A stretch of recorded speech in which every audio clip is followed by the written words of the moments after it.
تھا کہ ایک دشمنی سی پیدا ہو جاتی تھی دل میں حضور کے خلاف اور صادق الایمان مسلمانوں کے خلاف کہ یہ انہوں نے ہمیں مشکل میں ڈال دیا ہے. ہم ایمان لائے تھے, ہمیں کیا پتا تھا کہ ایمان کے تقاضے یہ ہوں گے. ہم سمجھے تھے بس ایک عقیدہ ہے, بدل لیا, اللہ اللہ خیر صلی اللہ. یہ تقاضے تو بڑے بھاری ہیں, ان کو پورا کرنا تو آسان نہیں ہے. وہ جو اقبال کہتا ہے تو بچا بچا کے نہ رکھ اسے, تیرا آئینہ ہے وہ آئینہ کہ شکستہ ہو تو عزیز تر ہے نگاہ آئینہ ساز میں. جان اور مال بچاؤ نہیں, خرچ کرو. آئینہ ٹوٹا ہوا کس کو پسند آتا ہے؟ اللہ کو تو تمہاری ٹوٹی ہوئی لاش زیادہ پسند ہے بنسبت تمہارے زندہ وجود کے. حضرت حمزہ کی لاش جب آئی تھی حضور کی نگاہوں کے سامنے, ناک کٹی ہوئی ہے, کان کٹے ہوئے ہیں, پیٹ چاک کر کے کلیجہ چبایا گیا ہے. اللہ کی نگاہ میں اس کٹے پھٹے جسم کی جو قدر ہوگی اس کا ہم اندازہ نہیں کر سکتے.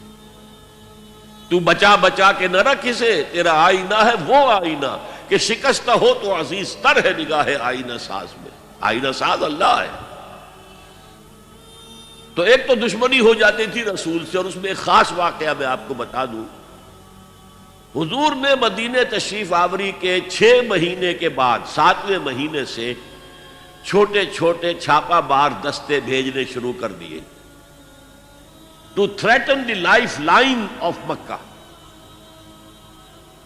مکے کی جو ساری معیشت تھی وہ تجارت پر تھی. اور اگر آپ تاریخی حیثیت سے جاننا چاہیں کہ یہ لنک بن گئے تھے trade between east and west. دیکھیے جب تک نہر سویز نہیں تھی تو مشرق و مغرب کے درمیان سمندری راستہ تو کوئی نہیں تھا. ابھی 1498 جب آئے گا کوئی 1000 برس کے بعد, تب وہ راستہ جو ہے ملے گا انسان کو کہ round the Cape of Good Hope, افریقہ کی جنوب تک جا کے پھر جاؤ تو مشرق کا راستہ کھلا ہے. تو ہوتا کیا تھا, یورپ سے سامان تجارت آیا اور شام کے ساحل پر اتر گیا. ادھر ایسٹ انڈیز سے جاوا, سماٹرا, ہندوستان, چائنا, ادھر سے مال آیا سمندر کے راستے سے اور یمن کے ساحل پر اتر گیا. And between these 2 points caravans of the Quraysh, they were going to and fro. جنوب میں گئے, سردیوں کے زمانے میں وہ جاتے تھے جنوب میں, گرمی کم ہوتی تھی یمن کی طرف. وہاں سے مال اٹھایا اور چلے اب شام تک پہنچ کر شام کے ساحل پر پہنچا دیا. وہاں سے شام کا ساحل یورپ کا آیا ہوا سامان اٹھایا اور وہ لا کے سیدھا جنوب میں, سیدھا راستہ تھا بالکل سیدھا, اسٹریٹ ٹو دی نارتھ. اور وہ جو ہے آ کر یمن پہ اتار دیا. یمن سے پھر مشرقی ممالک کے تاجر وہ خریدیں گے اور لے جائیں گے کشتیوں کے ذریعے سے. شام سے یورپ کے تاجر وہ جو ہے وہ خریدیں گے اور لے جائیں گے. تو یہ کنیکشن بن گئے تھے between the trade between east and west. اور ان کو یہ سہولت حاصل تھی, پروٹیکشن حاصل تھی کہ کوئی بھی قبیلہ عرب کا ان کے کیروانز کے اوپر حملہ نہیں کر سکتا تھا, because they were the custodians of کعبہ. اور تمام قبیلوں کے بت کعبے میں رکھے ہوئے تھے as if they were hostages with them. کوئی قبیلہ ان کے خلاف جارحیت کرے گا تو وہ اس کے بت کی گردن مروڑ کر باہر پھینکیں گے. اس وجہ سے انہیں اس پوری تجارت کے اندر, اور ان کی جو مالی حیثیت بہت بہتر تھی قریش کی, بقیہ پورے عرب سے, اس کا سبب یہ تھا. اب حضور نے کیا کیا, اسے تھریٹن کیا. We are very much here now. This can be called the economic blockade of Mecca. یہ تھا پھر جس کے نتیجے میں, اچھا اس وقت تک قرآن مجید میں قتال کا حکم نہیں آیا تھا. یہ حضور کی اپنی تدبیر تھی, اپنا اجتہاد تھا. تو وہ کہتے ہیں دیکھو جی ابھی قرآن میں تو حکم آیا نہیں, یہ تو کچھ ایڈونچرس آدمی معلوم ہوتے ہیں, ایمبیشس آدمی معلوم ہوتے ہیں, انہوں نے ہمیں مصیبت میں ڈال دیا. پھر ان کا کہنا یہ تھا کہ بھائی دعوت سے, تبلیغ سے, نصیحت سے, ٹھنڈی ٹھنڈی باتوں سے اپنی بات پھیلاؤ.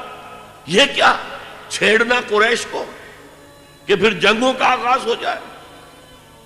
اندر تو تھی اپنی بزدلی، لیکن اس کے اوپر ردے چڑھ رہے تھے فلسفے کے. جیسے ہم کہتے ہیں کہ اگر کسی کو گڑ دے کر مارا جائے تو زہر ضرور دینا ہے. تو اس اعتبار سے وہ حضور سے بھی اپنے دل میں عداوت محسوس کرنے لگے.